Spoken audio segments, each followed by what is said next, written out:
Nouveauté InDesign 2020. Alors très peu de nouveautés, quelques-unes quand même, donc tout figure finalement sur ce document.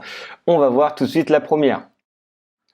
Donc il s'agit ici en fait, donc là j'ai deux photos, j'ai importé tout simplement deux photos et on a la possibilité d'avoir une reconnaissance de photos similaires. Alors ça va être des photos qui vont être proposées dans Adobe Stock, donc faut être abonné pour pouvoir les mettre. Sinon en tout cas ça peut vous donner des idées d'inspiration pour trouver d'autres éléments un peu similaires. Alors c'est très simple, je vais vous montrer avec les deux photos. Je sélectionne la photo sur laquelle je veux retrouver des images similaires, je fais clic droit et je vais chercher des images similaires. Automatiquement, je vais voir la bibliothèque qui va s'ouvrir et vous voyez, ça recherche dans Adobe Stock. Vous pouvez vous abonner. Alors si vous n'avez que quelques photos à mettre, c'est pas forcément intéressant. Si vous en utilisez souvent, voilà, il y a quand même un abonnement qui est payant.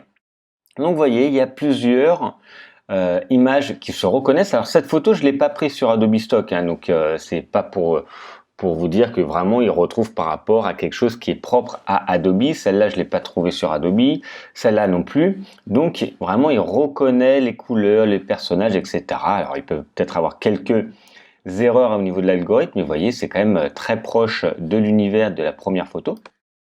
Et après, vous pouvez tout simplement la prendre pour la mettre ici directement. On va vous dire si vous voulez l'acheter. Donc, appliquer une licence. Vous voyez, il y a toujours le petit filigrane. Donc, ça peut être aussi une option quand vous travaillez pour votre client, qui va vous permettre, quand vous n'avez pas de photo, tout simplement, peut-être que votre client va vous dire, voilà, j'aime bien ce style de photo, mais soit vous ne retrouvez pas cette photo pour acheter la licence, soit c'est pas exactement celle-là. Voilà, ça peut être très pratique pour votre client, et puis après, votre client achètera la photo, ou soit si vous êtes abonné, vous pourrez lui facturer ou autre. Ça a marché avec vraiment tout type de photos envers celle-là. Rechercher similaire, et donc là, ils vont me donner une série de chaussures qui va être proposée. Donc voilà, ça peut être bien pour avoir des images d'illustration. Vous voyez, en plus, c'est plutôt des baskets, hein. C'est pas des chaussures de ville ou des chaussures à talons hauts. Vous voyez, ça reste à peu près dans le même style. Dans le même style également de présentation. Donc vous voyez, ça c'est correct, un fond quasiment uni, juste la paire de chaussures, c'est pas des chaussures qui vont être portées par quelqu'un, mais vous voyez, donc c'est quand même assez proche, et vous pouvez, donc voyez, voilà, c'est même un petit film, vous pourrez après la prendre pour l'insérer directement. Voilà, une petite avancée, donc ça va pas servir à tout le monde, mais en tout cas, c'est bien pratique, qui est la reconnaissance des images similaires. La deuxième nouveauté, c'est la possibilité d'importer un fichier SVG qui n'était pas possible avant. Voilà, maintenant on peut. Donc ça, c'est un fichier SVG. Souvent, ce sont les pictogrammes qui sont en SVG. Vous voyez ici comme des petites illustrations. Vous pouvez retrouver sur différents sites, Project, Favicon, etc. Donc tous les documents SVG, vous pouvez maintenant tout simplement les importer comme une photo, hein. Commande D ou CTRL D, vous allez chercher ensuite d'un fichier SVG que vous avez téléchargé et il vous suffira tout simplement de le prendre et de le glisser comme une image tout simplement. L'avantage, c'est que quand vous allez l'agrandir, vous n'allez pas avoir de perte de qualité au niveau de cette image. Vous voyez, il n'y a vraiment pas de perte de qualité parce que c'est considéré comme un fichier SVG qui est un fichier vectoriel, comme si vous l'aviez dessiné sur Illustrator.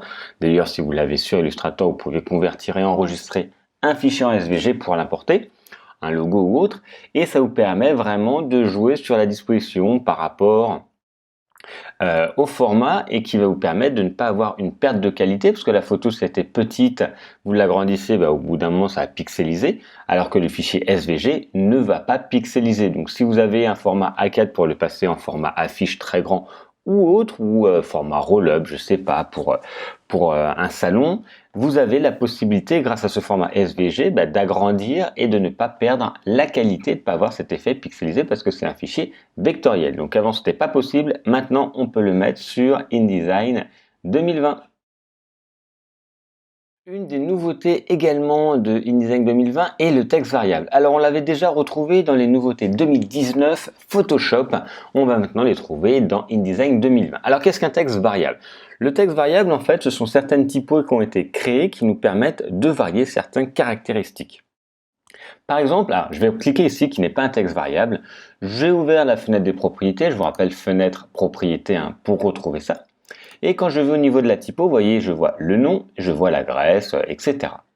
Là, j'ai ces options-là. Quand je suis sur un texte variable, si vous regardez juste ici, vous voyez, à côté de l'adresse, donc là je pourrais changer l'adresse, suivant comment est créée la typo, je vais pouvoir tout simplement ici avoir des variations. Si je clique dessus, on va voir la taille, vous voyez, qui a grandi. Et on va avoir ici la possibilité, vous voyez, visuellement c'est plus fin. Alors je vais juste réduire la taille comme ça on va avoir plus de place dans, voilà, ici. Et vous voyez, ça c'est le poids en fait, c'est un peu la graisse, mais on peut vraiment le régler. Donc ça prend un peu plus de place, c'est pour ça que j'ai réduit. Et également ici, la vision opticale, ils disent la taille optique. Donc suivant les typos variables, il va y avoir plus ou moins des caractéristiques. Alors comment on les retrouve? Quand je déploie ici, je vois ici la possibilité de retrouver des typos variables. Vous voyez marqué VAR. Donc j'en ai certaines, donc il n'y en a pas beaucoup encore. Par exemple celle-là également variable. Hop, je vais retrouver d'autres typos variables. Donc j'en ai pas beaucoup, il n'y en a pas encore beaucoup qui sont créés, mais on va pouvoir avoir la possibilité de changer, alors c'était la même, excusez-moi, de changer ces éléments. Il y a également un site internet qui va vous permettre de trouver des typos variables qui sont proposés directement dessus. Par exemple, je vais prendre celle-là, hop.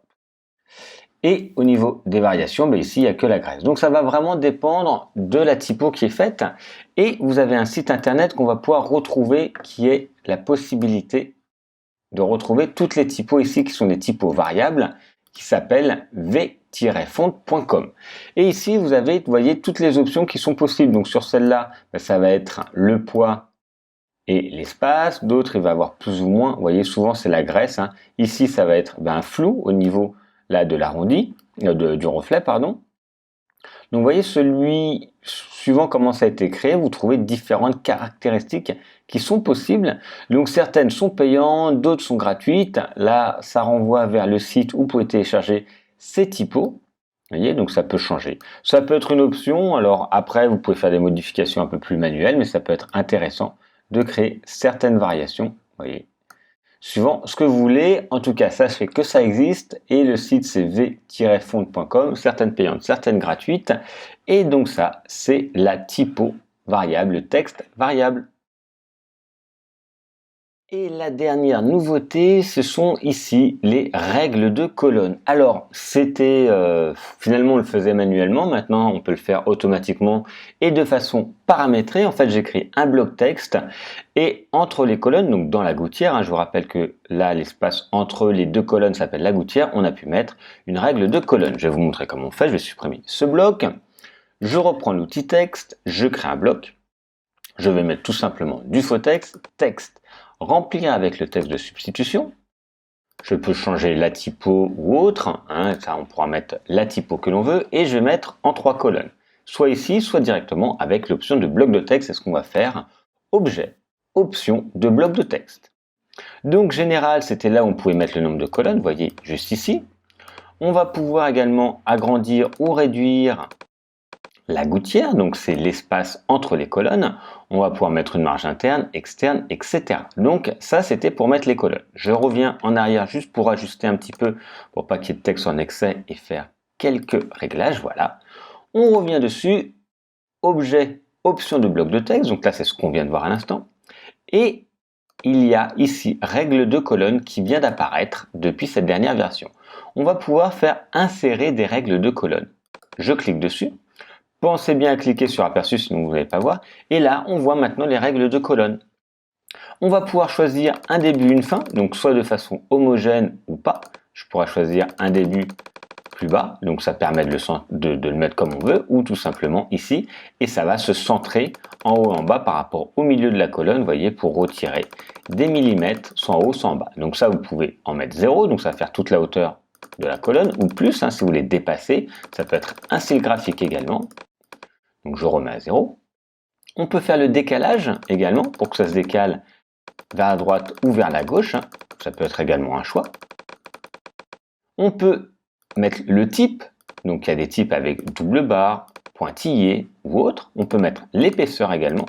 On peut mettre la couleur, donc vous choisissez par rapport à votre nuancier la couleur et la teinte, savoir s'il y a une opacité ou pas réduite. Donc voilà, ça nous permet comme ça d'attribuer maintenant des règles. Avant, ce qu'il fallait faire, c'était prendre l'outil trait et tout simplement le dessiner à la main. Maintenant, c'est paramétré, c'est beaucoup mieux. Toutes les options du bloc de texte sont identiques.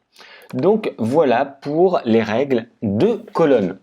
Si vous voulez en savoir plus sur InDesign, je fais également des formations initiation et avancées sur InDesign, donc n'hésitez pas à aller jeter un petit coup d'œil. Il y a des aperçus gratuits pour faire une meilleure idée de ma formation et j'espère que ces nouveautés vous ont plu. À bientôt, ciao.